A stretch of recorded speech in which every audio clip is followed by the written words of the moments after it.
Bienvenidos. Vamos a hacer la presentación de la segunda ponencia del ciclo Pioneras del Cantábrico y el Mar, que consta de varias conferencias, varias mesas redondas y que estará hasta el mes de junio. La ponencia que ahora van a ver está hecha por Juan Pérez de Rubín. Él es doctor en biología y desde los 24 años pertenece al Instituto Español de Oceanografía de Málaga. Aparte de su labor científica, compagina el estudio y la divulgación de la historia de las ciencias marinas españolas. Es autor de 6 libros, 5 capítulos de publicaciones del CSIC y más de 60 artículos en diferentes revistas. Participa asimismo en congresos de historia de la ciencia de carácter nacional e internacional. Ha sido comisario en exposiciones sobre la investigación de los océanos y también imparte conferencias en diversas instituciones como universidades, museos, fundaciones y asociaciones. Bueno, y además de todo lo que nos ha contado Mar de Juan Antonio Pérez de Rubín, él es nuestro asesor, es el asesor del ciclo de conferencias Pioneras de Cantábrico y el Mar. De hecho, cuando se lo propusimos en el mes de abril, el participar y colaborar con nosotras, él no lo ha dudado en ningún momento. Menuda joya que tenemos en el Instituto Español de Oceanografía. Es un gusto oírle y aprender contigo. Esperamos que disfrutéis mucho de la charla y dado que está grabada, si tenéis alguna pregunta que hacer, os vamos a dejar un contacto al que podéis dirigiros para hacerlo, para hacer vuestras preguntas. Y bueno, sin más dilación, vamos a conectar ya con Málaga y a disfrutar de la charla. Buenos días a todos. Muchas gracias a las compañeras por la presentación que han hecho, que son las coordinadoras de este ciclo de conferencias y mesas redondas, hasta la número 2. Y bueno, voy a empezar mi presentación.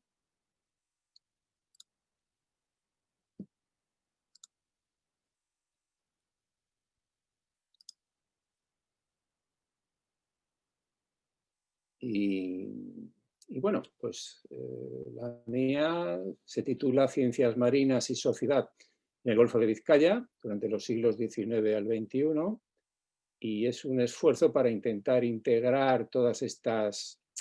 acciones de mesas redondas y conferencias a lo largo de este ciclo,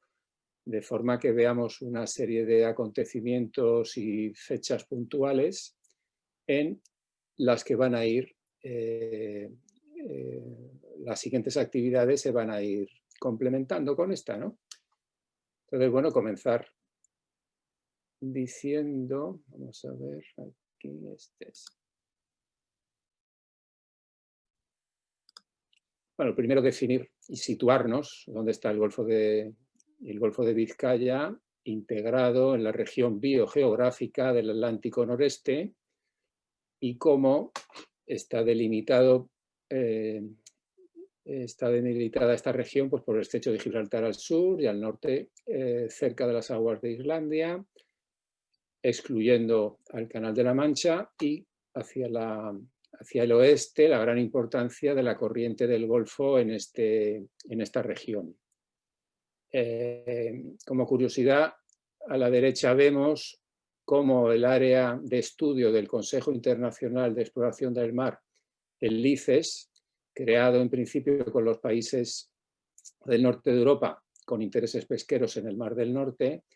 como desde los años 20 se fueron extendiendo su zona de interés más hacia el sur. En el 21 abarcaron todo el Golfo de Vizcaya, en el 22 aguas de Galicia, el 23 siguieron hacia el sur y en el 25 las aguas inclusive del archipiélago canario. Esto era porque ya empezaban a ver que no podían, en los estudios oceanográficos y pesqueros, las áreas de estudio no pueden concentrarse a la de una comunidad autónoma, una región, ni siquiera de un país. Es necesario hacer investigaciones en aguas incluso muy alejadas como estas para encontrar razones de los cambios climáticos, fluctuaciones de las abundancias de peces de interés comercial, pelágicas particularmente, y de esta forma comprendemos cómo es la necesidad de los distintos países europeos y mundiales en constituir y fundar centros oceanográficos estatales que cuenten con una red de centros costeros que estén bien interrelacionados entre sí, como fue la idea de Don de Buen cuando creó el Instituto Español de Oceanografía en 1914. Aquí voy a presentar rápidamente lo que representa el Instituto Oceanográfico en la investigación oceanográfica pesquera de cultivos marinos, medio marino, un presupuesto anual de más de 65 millones de euros, una plantilla cercana a los 700 trabajadores, tiene 15 centros de investigación repartidos en 10 laboratorios que son Santander, Gijón, Coruña, Vigo, la sede central en Madrid, seguimos por Cádiz y Canarias en el Atlántico, en el Mediterráneo, Málaga, Murcia y Baleares, y aparte tiene 5 plantas experimentales de cultivos marinos. La flota oceanográfica del instituto consta de unos 20 unidades, destacan 8 buques de tamaño medio y de gran porte y aparte mantiene 12 estaciones mareográficas y una estación receptora de imágenes de satélite. Estos datos no están totalmente actualizados, son de hace unos años, pero bueno, nos dan una idea de la envergadura de este organismo. Sí, nos retraemos hasta finales del siglo XIX y principios del XX para significar una serie de aspectos sociales que nos interesan para ir comprendiendo mejor cómo la sociedad del Golfo de Vizcaya iba interesándose por el mar, por la vida marina, aparte de las pesquerías que lógicamente siempre marcaban su interés comercial. Entonces, a finales del siglo XIX, particularmente en las costas inglesas, la burguesía accedió al mar, veraneaba, pasaba las vacaciones que podía en los centros industriales del centro, se dirigían a las zonas costeras gracias al ferrocarril, que en esos años se empezó a implantar. Entonces las imágenes de la izquierda son de publicaciones inglesas del siglo XIX, en las playas, el acuario de Brighton en el centro, la recolección de ejemplares en las costas para introducirlas en acuarios que se pusieron de moda con la labor de varios naturalistas ingleses, particularmente clérigos. A la derecha una muestra de algunas publicaciones de la época. La parte de arriba son publicaciones inglesas y las de abajo publicaciones españolas, que también a finales del siglo XIX empezaban a editarse libros de divulgación, en algunos casos traducidos del extranjero y en otras eran por autores españoles.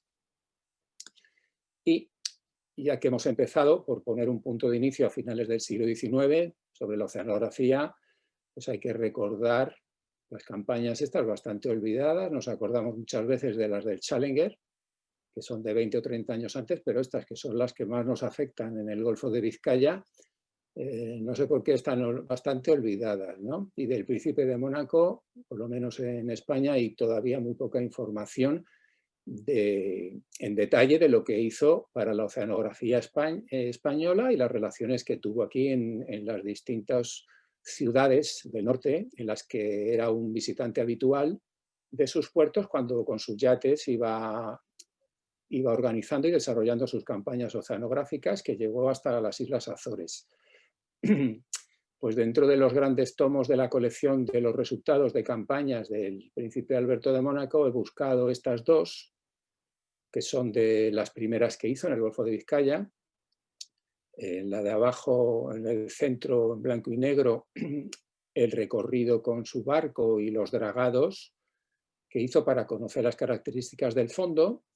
También vemos que en la ruta que siguió llegó hasta La Coruña, donde aprovechó a estudiar la industria sardinera local, porque fueron unos años de muy bajas capturas en Francia. Había varias ciudades que, con las comunidades de pescadores que atravesaban unas grandes crisis económicas con hambre y muchos problemas.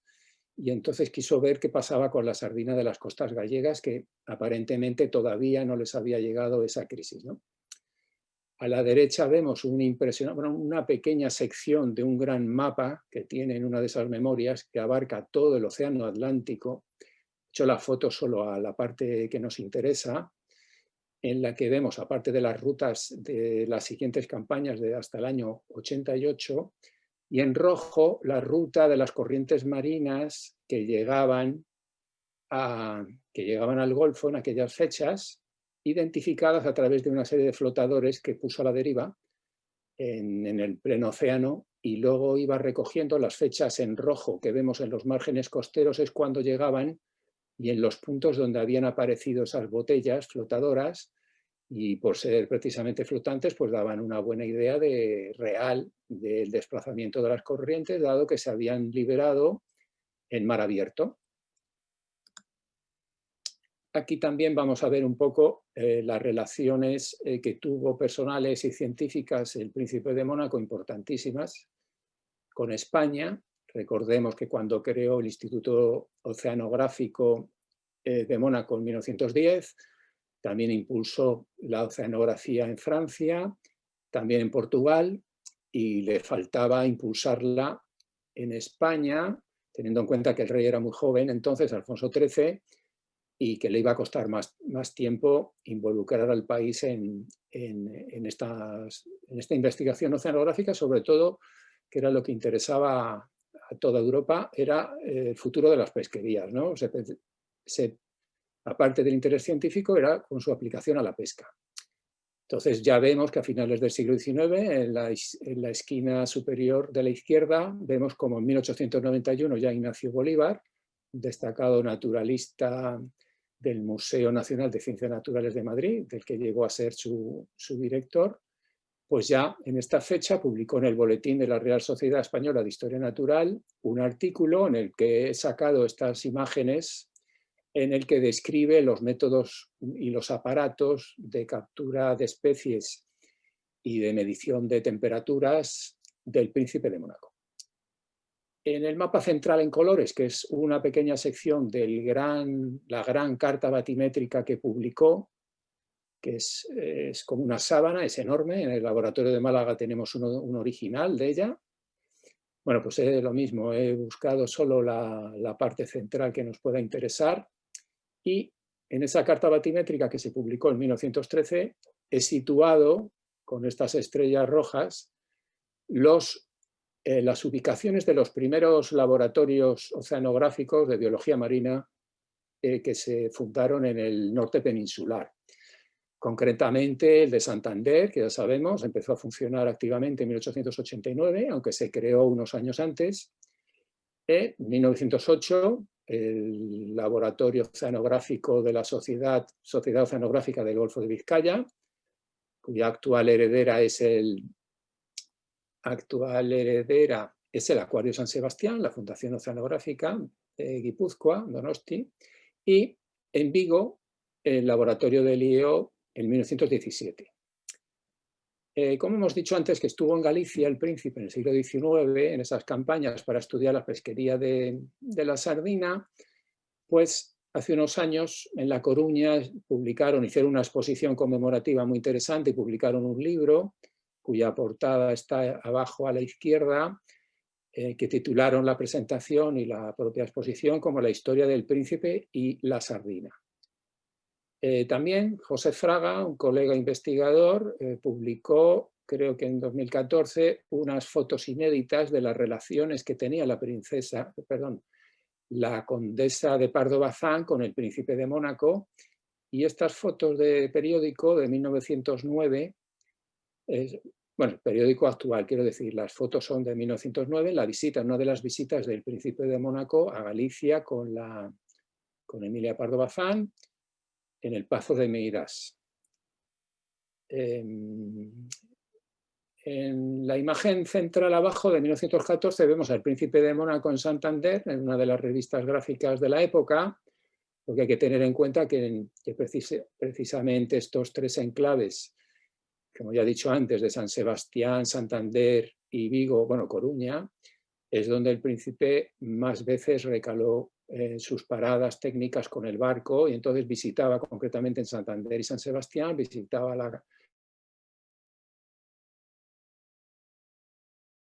al Reano, que estaban ahí tanto en el Palacio de Miramar como el de Santander.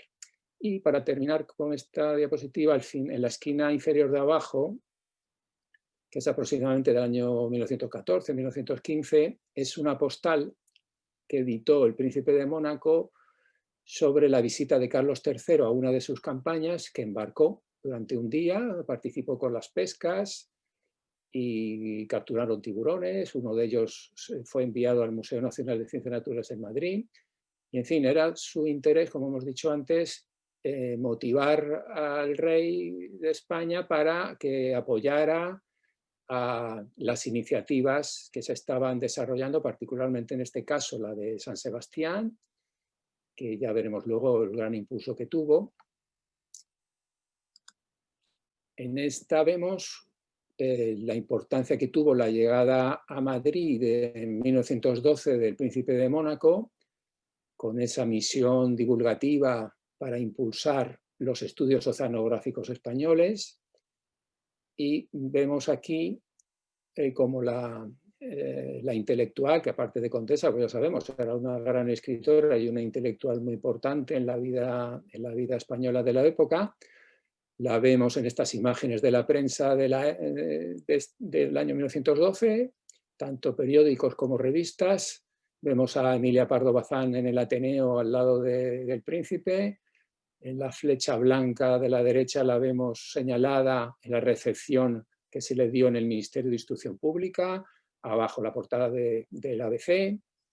y al final, en otra revista, cómo fue esa exposición pública ante un selecto número de oyentes. Y hay que tener en cuenta que esta condesa fue durante 1910, era consejera de Instrucción Pública, o sea que aparte de ser intelectual, bueno, pues participaba, y precisamente este año, 1910, estando ella en esa consejería, es cuando se consiguió que la plena admisión de las mujeres en las universidades españolas, que suponemos que fue un logro que debió de impulsar ella misma, que siempre fue defensora del poder y de la intelectualidad en las mujeres, igual que en los hombres, lógicamente. Avanzando un poco más en el tiempo y mirando algunos aspectos sociales, encontramos a la izquierda una serie de imágenes en las que se puede resumir la evolución tanto de la presentación, el formato donde aparecen las pescadoras, en este caso sardineras, desde el siglo XIX, los grabados de las sardineras vascas, grabados de las revistas decimonónicas. Comenzaba el siglo XIX, pues las sardineras de Santander eran portada de un número de esta revista Nuevo Mundo, ya cambiando el formato unos años después de las postales que se empezaron a poner de moda, pues aparecen las mujeres de Vigo, en la lonja, en la ribera del Berbés. Y en 1918 fue un acontecimiento muy importante porque se celebró el primer Congreso Nacional de Pesca Marítima. Se hizo en Madrid entre los días 17 al 22 de noviembre en la sede central del Instituto Español de Oceanografía, en la calle Fomento, y en el Ateneo de Madrid las presentaciones, la apertura y la clausura. Bueno, revisando el contenido de las publicaciones resultantes, pues vimos que se tuvieron en cuenta, cito textualmente, el fomento de la oceanografía, la prosperidad de la industria pesquera y el bienestar de la clase pescadora. He revisado todos los participantes, los congresistas, y curiosamente me dio la agradable sorpresa que había una mujer, solo una, entre varios cientos de participantes, pero bueno, es un hecho importantísimo porque esta señora era la representante de una asociación de pescaderas de Vigo. Y bueno, es un dato muy interesante que no conocíamos, y ya vemos como el sector pesquero confiaba que iba a defender sus intereses esta señora en Madrid. También en la imagen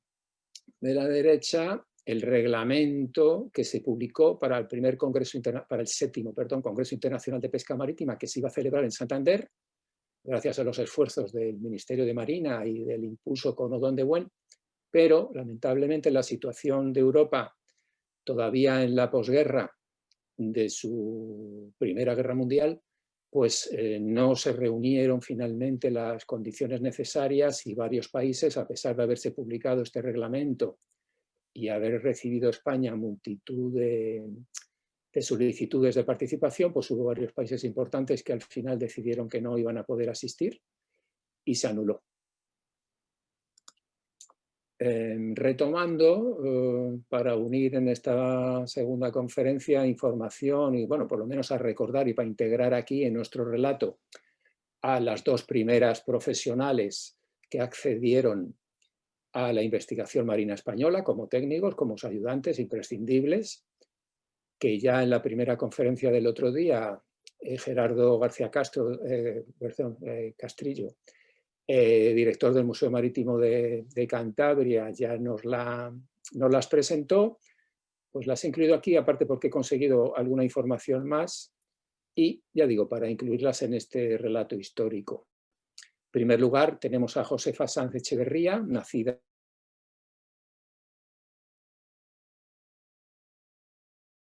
en 1852, que fue la primera ayudante técnica de biología marina en un instituto, en un centro de investigación, como fue la primera estación biológica creada en Santander por González de Linares. Según los datos que me ha aportado su sobrina nieta María Teresa Sanz Alaejos, era sobrina del naturalista Maximino Sanz de Diego, que aquí le vemos en la imagen de arriba, que era experto en la preparación de peces en la estación cántabra, y posiblemente él fuera el que le inició de muy jovencita en estas tareas. La foto de la derecha es de 1917, que nos la facilita María Teresa también igualmente, y también nos ha aclarado un tema que no teníamos claro, la afiliación exactamente con respecto al que fuera director de Santander también, Luis Alaejos. Pero nos ha dicho que fue cuñada y prima de Luis Alaejos. Esta imagen tan bonita corresponde a una vitrina de la exposición que organizó el Museo Marítimo del Cantábrico en el año 2011 y cómo han quedado los peces preparados tan profesionalmente con Sanz Echeverría, cómo han quedado tan bien restaurados, que se pueden admirar en el museo, ya digo, Museo de Santander. También Josefa Sanz Echeverría, aunque ya desde 1917 ya dejó de trabajar en Santander, cuando pasó este laboratorio a ser absorbido por el Instituto Español de Oceanografía en ese año, en el año 17, y creándose también el de Vigo, pues ella y otros miembros del laboratorio cántabro pasaron al Museo Nacional de Ciencias Naturales en Madrid. Entonces, al cabo del tiempo, ella acabó publicando en revistas del instituto, como en notas y resúmenes y en el boletín. Y aquí hemos seleccionado unas imágenes extraídas de estas publicaciones que eran sobre los otolitos de los peces, que como su propio nombre indica son las piezas óseas que están en el cráneo de los peces y nos sirven después de un pulido y de preparación de las piezas para ver los anillos de crecimiento y conocer la edad de los peces. Algo parecido a lo que se puede hacer con los troncos de los árboles y poder datar y saber el crecimiento de los árboles. En este caso, los dibujos no son de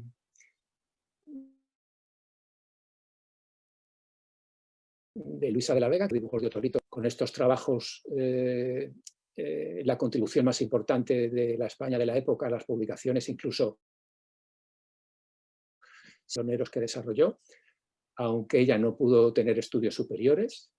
porque en aquella época, como me ha contado María Teresa, su sobrina nieta, dice que las niñas con 12 o 13 años ya los estudios que tenían dejaban la escuela y eran en la casa donde recibían algo de instrucción, pero nada comparado con la de los niños. Entonces, he querido recordar aquí con estas imágenes a ella. También la otra gran pionera española de la investigación marina, en este caso como gran dibujantes es Luisa de la Vega, que nació en París, de padre español, en 1862. Y estas imágenes que voy a poner aquí, tanto la foto como los dibujos, una pequeña muestra, es de lo que se conserva en el archivo del Museo Nacional de Ciencias Naturales de Madrid, que como siempre pues ponen toda la disposición a mano del que se acerca por allí, avisando con tiempo para revisar todos los materiales de su rico archivo, ¿no? Aquí le vemos a Luisa de la Vega y uno de sus dibujos, para que veamos la meticulosidad y en una gran colección que se conserva en Madrid, en el archivo del museo, y he hecho fotos de macro para observar la cantidad de detalles que tienen estos dibujos. Son impresionantes, siguen impresionándonos, porque luego, después de haber visto cuando se publicaban, en las obras generalmente estas son para trabajos de Enrique Rioja Lobianco, que era hijo de José Rioja, otro director de Santander. O sea, que ella en Madrid colaboraba con la obra en Santander, con la de José Rioja, y en Madrid,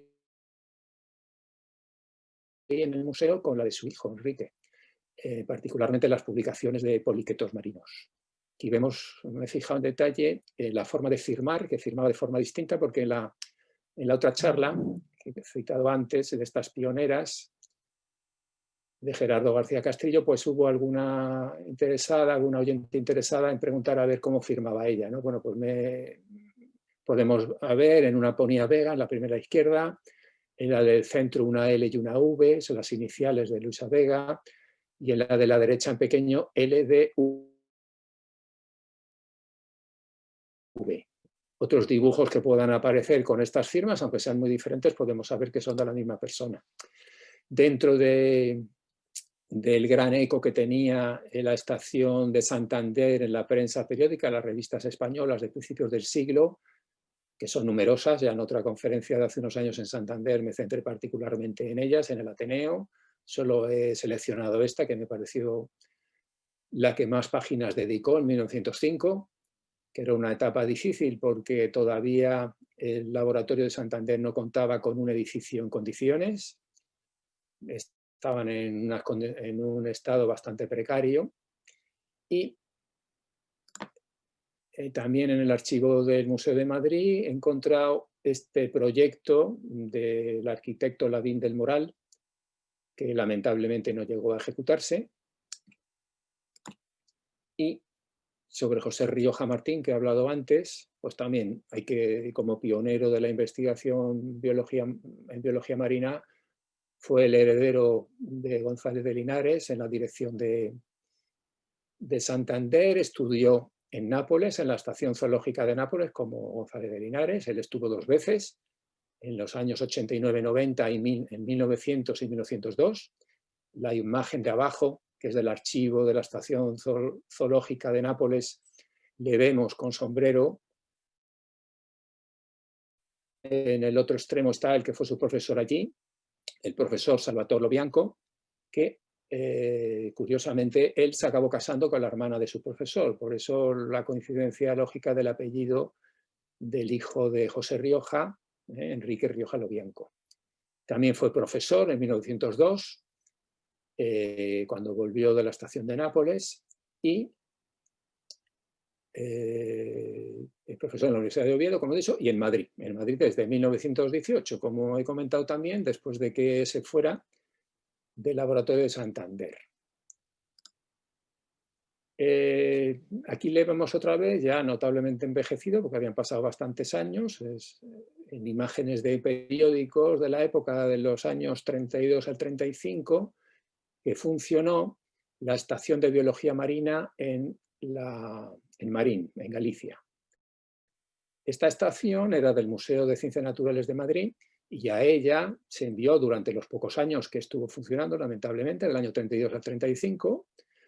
acudían los estudiantes de la Universidad Central de Madrid, hoy Complutense, que también recibían cursos de formación intensivos en el Museo de Madrid, y se seleccionaban a los estudiantes y hacían sus prácticas de biología marina en la costa. En la foto de abajo, aunque no se aprecia muy bien, porque ya digo que es de la prensa, un papel muy malo, muy amarillento, pues había 5 o 6 mujeres ese año, el año que estuvo el fotógrafo por allí, y entre ellas estaba Emma Bardán Mateu, que fue una de las pioneras del Instituto Español de Oceanografía, de las más prolíficas, de las que más años estuvo trabajando en el instituto, junto con Ángeles Alvariño, con el nombre de un barco oceanográfico. También he utilizado estas imágenes, que son impresionantes,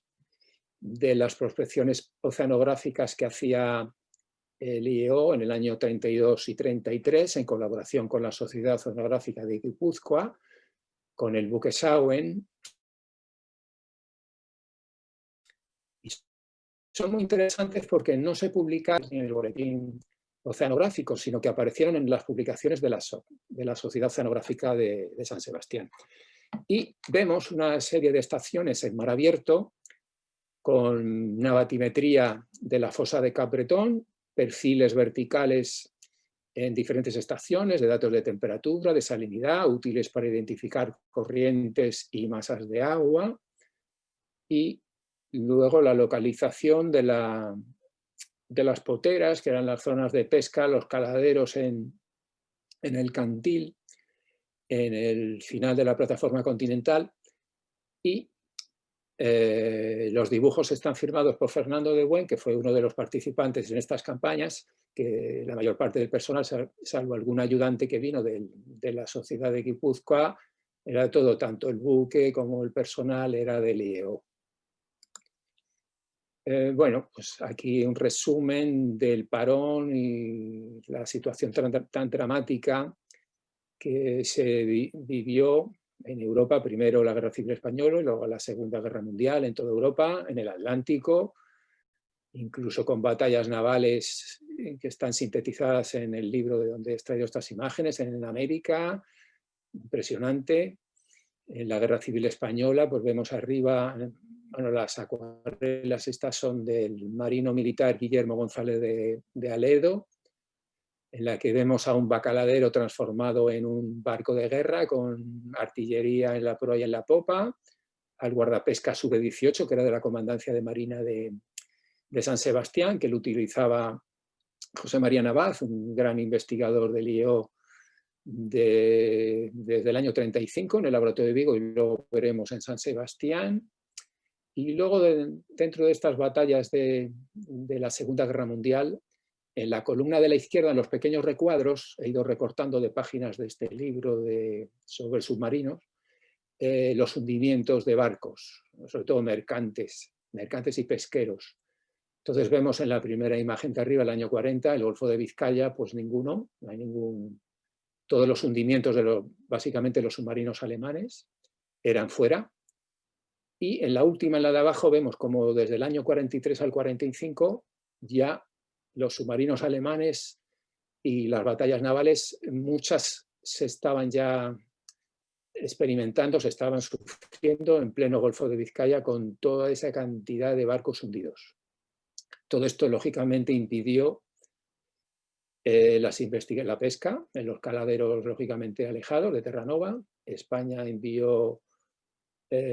pudo enviar, no participa en la Segunda Guerra, los bacaladeros después de la guerra civil. Pudo mandarlos a las expediciones en África para buscar nuevos caladeros, ya que estaban los de Terranova bloqueados, lógicamente, por la guerra. Y en la última, sí, no sé qué quería contar. Bueno, sí, esto es un resumen general del parón que hubo. Bueno, sí, quería comentar, claro, lógicamente, estos parones significaron el cese de la investigación en la Comisión de la Exploración del Mar, del ICES, y se interrumpieron todos los países durante muchos años, incluso la del Mediterráneo, el CIESEM, que España fue anfitriona en 1919 y se creó, precisamente se fundó en Madrid, una reunión con el príncipe de Mónaco, el rey Alfonso XIII y tal, pues incluso la del Mediterráneo tardó muchísimo en reconstituirse. Y aquí, ya que he hablado de la posguerra, quiero destacar a José María Navaz, el gran investigador del IEO primero en el laboratorio de Vigo, desde el año 35 al 45, y en San Sebastián, en el laboratorio que tenía la sociedad guipuzcoana por un convenio de colaboración. Era el director del laboratorio, José María Navaz. Hay un buque, pequeño buque, que lleva su nombre. Y bueno, recordar que aparte de ser un gran investigador marino en temas de anélidos poliquetos, de moluscos, cultivos marinos de moluscos, las pesquerías del Cantábrico, de sardina, de anchoa, de boga, de jurel, los túnidos y afines, las macroalgas, pues también fue un gran divulgador de la pesca, de las pesquerías y de la investigación marina. Arriba vemos sus libros para las escuelas de pesca que ya estaban funcionando desde los años 20, libros divulgativos como estos de abajo, del medio de ataque de los animales marinos, y luego 2 películas que se editaron, se filmaron en el año 46 y 47, cuando era director del laboratorio, ya digo. Se titulaban Los pobladores del mar, la de los vertebrados y la de los invertebrados, que ya hace unos años, como he dicho antes, en el Ateneo de Santander pudimos proyectarlas, y se consiguieron recuperar en los años 90, creo recordar. Se encontraban todavía en el Ministerio de Educación y Ciencia, y eran interesantes porque se habían grabado junto con otros miles de películas de la etapa franquista, se habían grabado para divulgar en las escuelas del interior del país. Claro, los niños no conocían el mar, pues era en este caso para divulgar la vida marina. En estas postales de la posguerra, en tiempos de José María Navaz, vemos cómo destaca la postal turística de la izquierda en colores, con la edición popular de las postales del Acuario de San Sebastián, que se editaban en la posguerra en blanco y negro, ¿no? Dada la limitación de los recursos económicos. También quiero destacar la importancia que ha tenido desde los finales de los años 40 el comienzo de la pesca deportiva en el Cantábrico, y cómo ha ayudado a que se impulsara la publicación de libros divulgativos sobre peces, sobre la pesca. Aquí a la izquierda vemos de un periódico de la época, El Campeón de Caza Submarina de San Sebastián. En la noticia daban como sensacional que había capturado nada menos que 24 kilos de lubina en 1 hora. Y en la derecha una publicación del Lekeitio, del Ayuntamiento de Lekeitio del año 1958, sobre las competiciones que estaba ya organizando para la pesca deportiva, particularmente la pesca del atún, de grandes atunes. Y en la imagen en blanco y negro de la derecha vemos a una señora todavía con el cometido de preparar las redes de pesca. Y lo que es interesante, el primer barco, de los primeros barcos de pesca deportivo, que era del Club Náutico de Lekeitio, en la que ya no era requisito, como ocurre en estos tiempos, que hay que ser casi millonario para poder tener una embarcación de recreo y poder pagar los amarres. Pues los clubes náuticos de esta época, de los años 50, empezaban a comprar embarcaciones deportivas y la ponían a disposición de los socios. Mirando las páginas de este libro he tenido la sorpresa de que se incluyen aspectos sociales que aquí copio textualmente. Hay que fomentar mucho, bueno, esto en el año 58, ya digo, hay que fomentar mucho los deportes de la mar para familiarizar a todas las clases sociales con este elemento. Los clubes náuticos deben poner al alcance de todos los españoles los medios necesarios para estos deportes. En este caso era también la pesca submarina y esta pesca deportiva. Luego, con el tiempo, claro, se formaron ya clubes específicos de pesca y clubes específicos de pesca submarina. Este auge de la pesca deportiva, que atrajo a España también a muchos pescadores internacionales interesados en la pesca de altura, pues también aumentó el auge en los puertos y en las costas españolas por la pesca en general, de particulares, con caña simplemente, ¿no? Y entonces destaco aquí pues la labor importantísima de Luis Lozano Rey, y el ictiólogo, y su hijo también ictiólogo, Fernando Lozano Cabo, ambos investigadores tanto del Instituto Español de Oceanografía como del Museo Nacional de Ciencias Naturales de Madrid, que aparte de ser unos grandes científicos, también fueron profesores de biología marina y los primeros divulgadores desde la posguerra, desde los años 40 en adelante. Recordar aquí, pues nada, su gran ictiología ibérica, una obra increíble, con miles de páginas sobre peces. Comenzó en el año 1928 y terminó la serie de 6 tomos en 1960, incluyendo en el año 1935 una obra sobre las peces de agua dulce que fue reeditada numerosas veces en la posguerra. Abajo una selección de láminas en colores. En este caso son láminas de otra gran dibujante de peces, que era Carmen Simón, del museo. Y las demás imágenes son de publicaciones divulgativas, unas de la Dirección General de Pesca del año 1936 y otras ya de la posguerra, del año 43, en unas imágenes muy sencillas de peces para lo mismo como una introducción a la biología marina aplicada a la pesca del año 43, y abajo uno de los 2 tomos, el de láminas concretamente, del año 59, de Fernando Lozano Cabo sobre biología marina. Aquí ya voy a retomar a las siguientes pioneras, desde aquellas 2 que vimos, a las siguientes que ingresaron en el Instituto Español de Oceanografía. Retomo en esta diapositiva una publicación del año 2005 en el que la idea comenzó cuando me encontré con esa foto de estas 4 pioneras en una publicación de 1925 del Instituto Oceanográfico, que me llamó la atención porque precisamente esos años eran de la dictadura de Primo de Rivera y bueno, me sorprendió, no tenía ni idea de que había habido 4 pioneras. Yo me incorporé en el año 83 y claro, estas tenían idea, aún ni yo, ningún compañero del instituto, sabíamos de que habían existido antes, ¿no?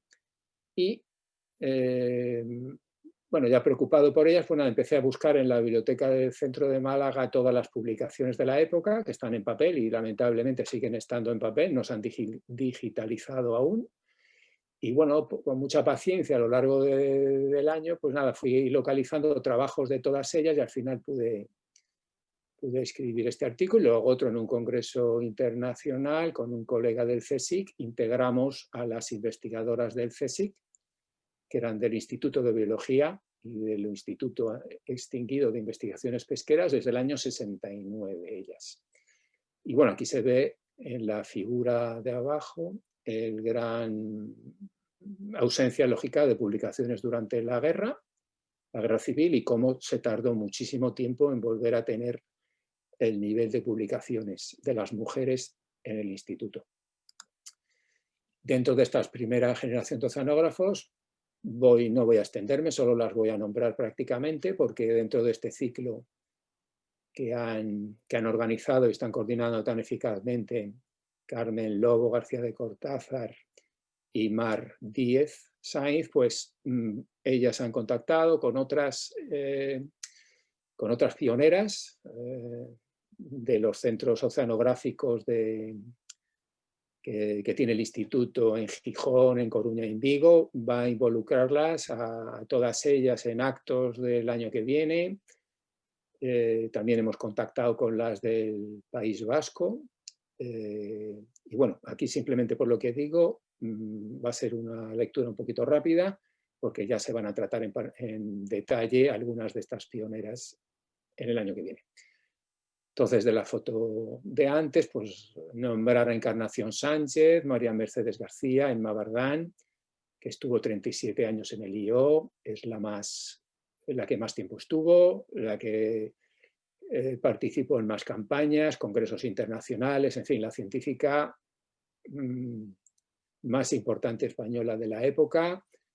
teniendo en cuenta que Ángeles Alvariño,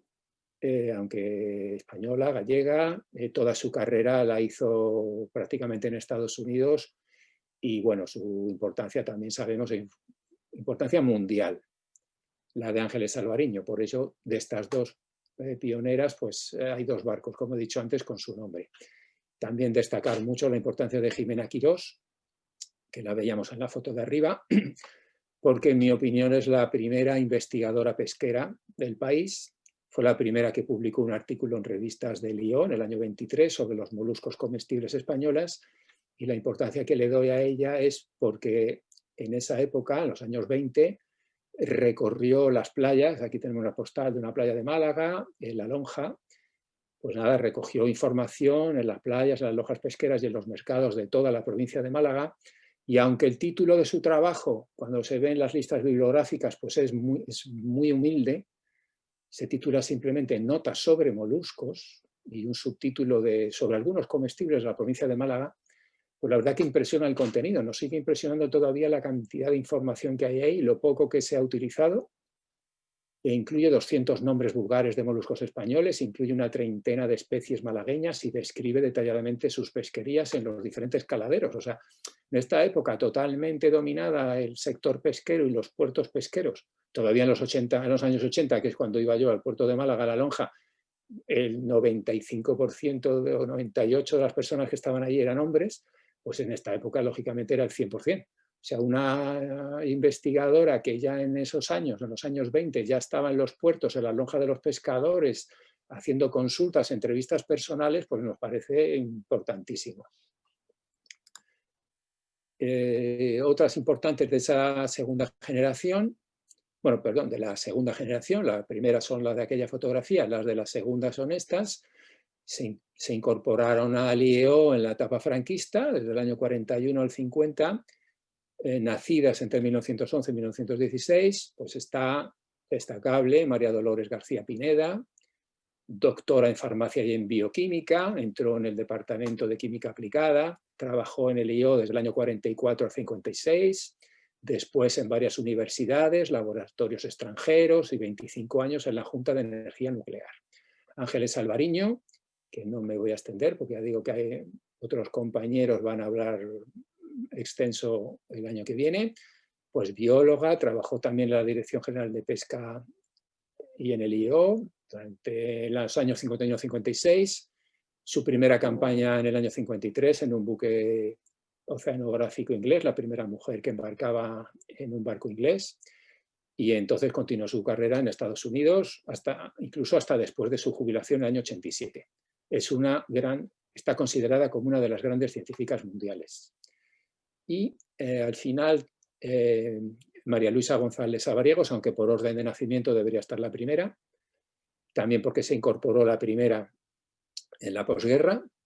fue la primera oceanógrafa física española y una de las primeras de Europa. O sea, esta sí que fue otra grandísima pionera o totalmente olvidada. Y hemos tenido la suerte de poder contactar con una sobrina,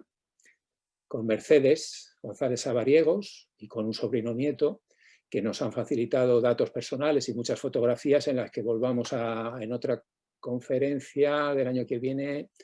en una pequeña sección que me corresponde a mí, pues voy a hablar bastante en extenso desde ya, ¿no?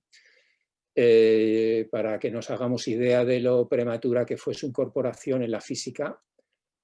Basta decir que ella se incorporó en el año 42, bueno, pues hasta 30 años después no se incorporó la siguiente oceanógrafa física en el instituto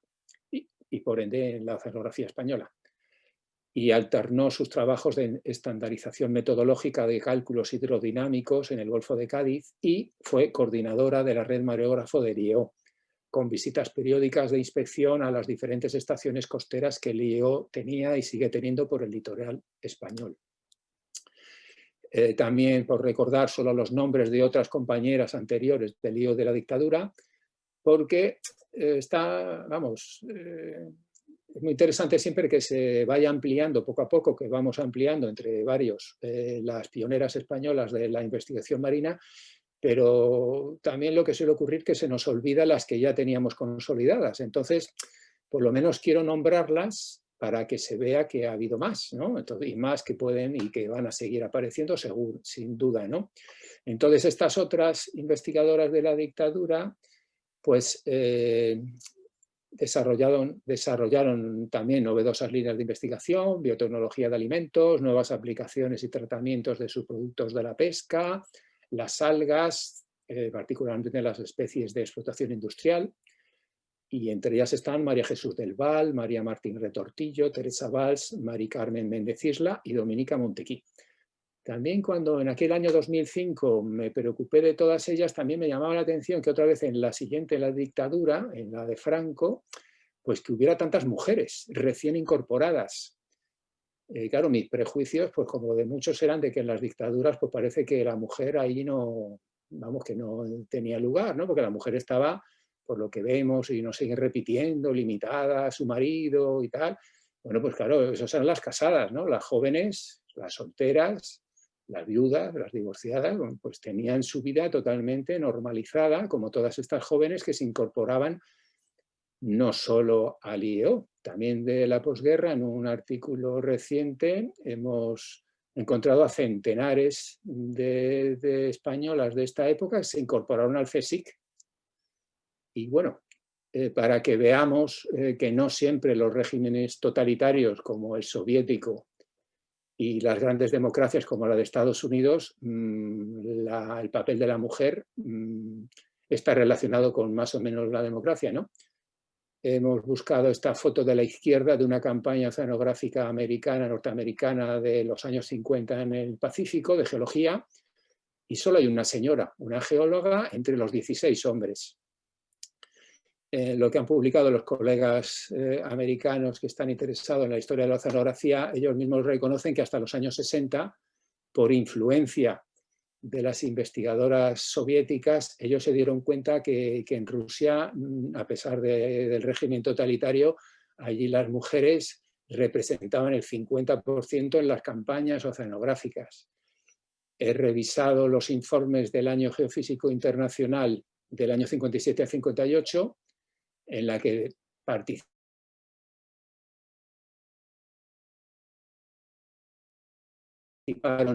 también la sorpresa de que Rusia tenía un papel muchísimo más importante que Estados Unidos, con sus satélites astronómicos y con el desarrollo científico que tenía. No recuerdo ahora, pero aportó muchos más barcos oceanográficos Rusia que Estados Unidos. Estados Unidos todavía no tenía la capacidad científica ni tecnológica que Rusia. Y en este año concreto, el año geofísico del 57 a 58, solo en el gran buque Vitiaz ruso, un gigante de 110 metros de eslora, participaban 65 o 70 investigadores según las campañas. Bueno, pues la mitad eran mujeres. Estamos hablando de pioneras de los años 50 en Rusia, en la Rusia soviética. Y de estas mujeres, yo, y eso que estoy un poco metido en estas cosas, solo conozco a 3. Americanas yo creo que conocemos a todas, incluso submarinistas, en fin. Y de los rusos, también un poco por el secretismo y la poca comunicación, no están reivindicadas a todas ellas. Aunque fueran de un régimen totalitario, las tenemos que tratar lógicamente como el régimen franquista, exactamente igual, nos da igual la política. Nos interesan las aportaciones científicas, básicamente. También en ese año 2005 coincidió, quiero recordar aquí la labor importante de la directora, la primera y de momento la única directora general del IEO, Concepción Sotocalvo, junto con la ministra de Educación y Ciencia de ese año, de esa época, que era María Jesús San Segundo, como organizaron en Santander, en defensa de las pioneras del IEO y de la oceanografía española en general, esta reunión, un coloquio y un ciclo de pequeñas conferencias de todas las que estaban en Santander en esa fecha y alguna más que pudo desplazarse desde Madrid en campaña. Más de la mitad de ellas estaban en la campaña del Cornil de Saavedra, que está al final de la imagen, y cómo el gobierno de Cantabria de aquella época, la Consejería de Educación, potenció totalmente estos actos. Quiero decir que, bueno, que ya en el 2005 ya hubo, y ahora esta va a ser, gracias a la coordinación, ya he dicho, de Carmen Lobo y de Mar Díaz, la idea que han tenido ellas de hacer este homenaje otra vez, que nos va a servir para actualizar toda la información que tenemos de todas las mujeres, el potencial que hay en los distintos laboratorios, tanto del País Vasco, de AZTI, como del IEO, y para comprobar las edades, las especialidades en las que están involucradas y el porcentaje que representan, porque en esta foto mirando así a simple vista, la mayoría, han pasado ya 15 años, lógicamente la mayoría ya se han jubilado o algunas están a punto. Hay muy pocas jóvenes en esta foto, que tampoco quiero decir que tampoco son todas las oceanógrafas que tenía el IEO en el año 2005, ni mucho menos, ¿no? Es una muestra abundante, pero no eran todas. Entonces, por ese interés de ir actualizando la información que tenemos de las pioneras del Cantábrico, incluyendo Galicia, lógicamente, pues las colegas de Santander han preparado esta rápidamente, porque ha sido una idea de última hora. Por ya del IEO de Santander consta actualmente del año de 75 personas. De forma positiva vemos que el 52% son mujeres, 39. De ellas, 34 están involucradas totalmente en la ciencia y en la colaboración técnica. Dominan particularmente en número en el área de medio marino, que hay 15, en pesquerías hay 13, en acuicultura hay 6, 4 con el papel tan importante que tienen también las que trabajan en administración, sin olvidarnos a la bibliotecaria. Y bueno, no voy a leer los nombres de todas porque ya las iréis conociendo en las siguientes reuniones y mesas redondas del año que viene que están preparando Carmen y Mar. Y también el otro día contacté con las colegas del AFTI, del CIO, del Centro Tecnológico, Científico Tecnológico del País Vasco. Y bueno, aquí tenemos unas imágenes del Centro de Santander, me he adelantado un poco a lo que decía. Aquí tenemos algunas cuantas de las más jóvenes que también con prisas han enviado con muchas ganas unas cuantas fotos que tenían. Tampoco es una muestra simplemente del grupo de pesquerías, de medio marino, de acuicultura. Vemos caras muy jóvenes, son todas la generación del futuro, bueno, del presente.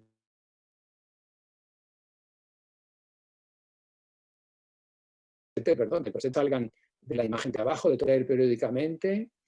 y gran parte de estas colegas jóvenes pues participan de forma muy activa en la educación, en las jornadas de puertas abiertas, en fin, están muy preocupadas en que haya muchas más niñas entre las de Santander, que les guste, que toquen el pescado, que pregunten, que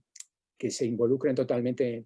en la investigación y en la ciencia y decidan hacer estas carreras, tanto técnicas como científicas, que todas son necesarias, lógicamente.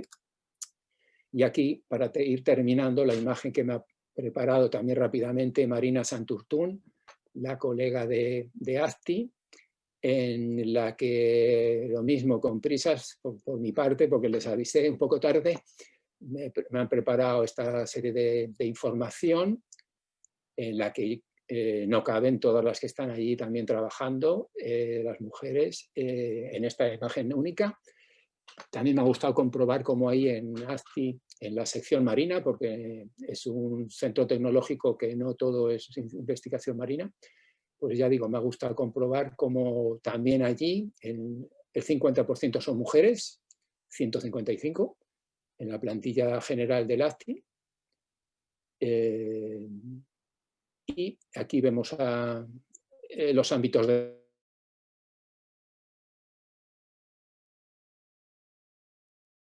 trabajo, sistemas marinos, tecnología de pesquerías, tecnología marina, maricultura, observación y registro de datos oceanográficos y pesqueros. Y aquí vemos unos cuantos grupos en cuanto a pioneras en liderazgo de proyectos, en las que está María Santurtún y otras 2 compañeras. Hay 5 por lo menos presidentas de grupos de trabajo europeos de rango internacional. También hay unas cuantas de campañas científicas en pesquerías y en oceanografía, otras especializadas en manejo de herramientas de análisis de datos marinos, otras en gestionar resultados de impacto en la sociedad y su divulgación en los medios. Y en fin, hay muchas más, creo que a todas ellas, de tanto las del AFTI como las de los laboratorios costeros del IEO en Gijón, Coruña y Vigo, pues a lo largo del año que viene, en estas jornadas que han ido preparando, que están coordinando todavía y terminando de organizar estas 2 compañeras de Santander, pues seguro que las vamos a conocer mucho más y espero que todo esto sirva para que haya un flujo mayor de información entre todas ellas, de la cornisa cantábrica y Galicia, y se puedan desarrollar muchos proyectos científicos y culturales con ellas, ¿no? Porque yo creo que si se unen los esfuerzos, por lo menos conoceros quiénes sois todas y seguro que van a salir muchos proyectos interesantes entre todas. Bueno, pues ya con esto termino.